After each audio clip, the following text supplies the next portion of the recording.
വഴിയോര കച്ചവടത്തൊഴിലാളി union CITU സംസ്ഥാന സമ്മേളനത്തിന്റെ ധനശേഖരണാർത്ഥമുള്ള സമ്മാന കൂപ്പണിന്റെ വിതരണോദ്ഘാടനം നടന്നു. വഴിയോര കച്ചവടത്തൊഴിലാളി യൂണിയൻ CITU സംസ്ഥാന സമ്മേളനത്തിന്റെ ധനശേഖരണാർത്ഥമുള്ള സമ്മാന കൂപ്പണിന്റെ വിതരണോദ്ഘാടനം സിനിമാ താരം അനൂപ് ചന്ദ്രൻ നിർവഹിച്ചു.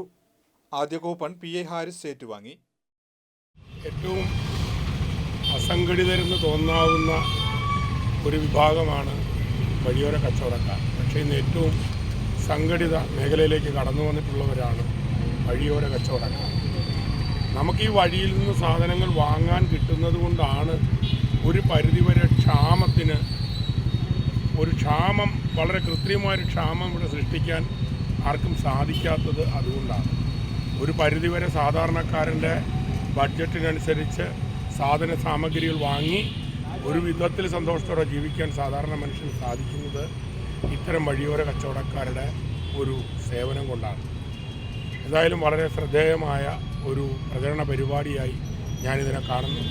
സംസ്ഥാന സമ്മേളനം ഗംഭീരമാകട്ടെ എന്ന് ആശംസിച്ചുകൊണ്ട് ഈ സമ്മാന കൂപ്പൺ ആദ്യമായി ഈ കൂപ്പൺ ഉദ്ഘാടനം ചെയ്തതായി പ്രഖ്യാപിക്കുന്നു.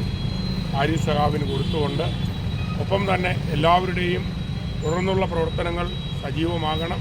സംസ്ഥാന സമ്മേളനത്തിന് വേണ്ടിയുള്ള ഒരുക്കങ്ങളെല്ലാം കൃത്യമായ ഉത്തരവാദിത്വത്തോടെ ചിട്ടയായി ഏറ്റെടുക്കണം എന്നുകൂടെ അഭ്യർത്ഥിച്ചുകൊണ്ട് ഞാൻ എളിയ വാക്കുകൾ വിസ്മരിക്കട്ടെ. നന്ദി, നമസ്കാരം.